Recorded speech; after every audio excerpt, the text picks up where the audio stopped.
в этом году дорожные работы будут более интенсивнее, чем были в прошлом году.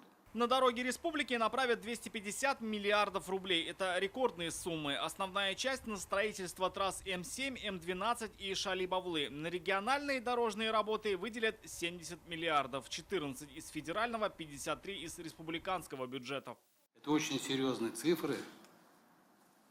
И наша дорожная отрасль, наши дорожники будут справляться с этой задачей. Фарид Ханифов сообщил, в этом году в Татарстане выполнят 3 социальные программы ремонта дорожной сети. Проложат 150 километров щебеночного покрытия, отремонтируют 120 километров асфальта и 160 километров асфальтобетона. В текущем году также предусмотрен у нас ремонт 2 мостов.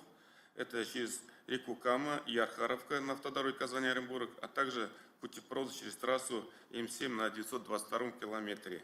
Продолжаются работы и на Вознесенском тракте, той самой глобальной реконструкции, которая должна значительно улучшить транспортную ситуацию в таких поселках, как Вознесенская, Большие Клыки, Самосырово и других, а также значительно способствовать развитию самого города. Сейчас техника работает на стыке проспекта Победы и улицы Гвардейской, одном из самых трудоемких участков. Это первый этап работы, и в этом году завершат только его. По словам министра, причина – недостаток финансов.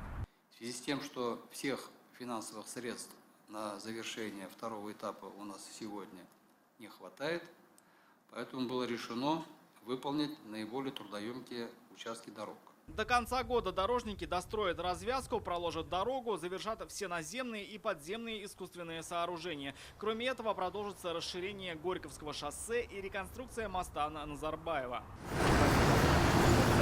Средства направят на строительство и ремонт дорог, установку светофоров, фонарей, нанесение разметки. Предстоит привести в порядок и те участки, где образовалась колея и много жалоб от водителей. Это только качество покрытия, некачественное покрытие. Каждый год делают одни и те же дороги. Поток машин очень большой, поэтому ни одна дорога тут может не справиться. Чаще ремонт, наверное, надо делать. Это процесс необратимый, и поэтому и колейность тоже образуется более, скажем, более быстром порядке, чем раньше это происходило. Но так или иначе, у нас 32 участка уличной дорожной сети, которые имеют колейность, значит, будут в этом году отремонтированы. Быстрый износ наблюдается и на участках республиканских дорог. По словам министра, по 900 километров практически ежедневно ездят большегрузы, задействованные при строительстве крупных трасс. Не выдерживают, они не были рассчитаны на такой грузопоток, такое давление на ось. Еще одна задача – снижение уровня смертности в ДТП. Для этого будут устанавливать новые знаки, светофоры, строить тротуары. Также в рамках национального проекта «Безопасные качественные дороги» продолжат внедрять интеллектуальные транспортные системы. Рамиль Шайдун, Алмаз Единов, ТНВ, Казань.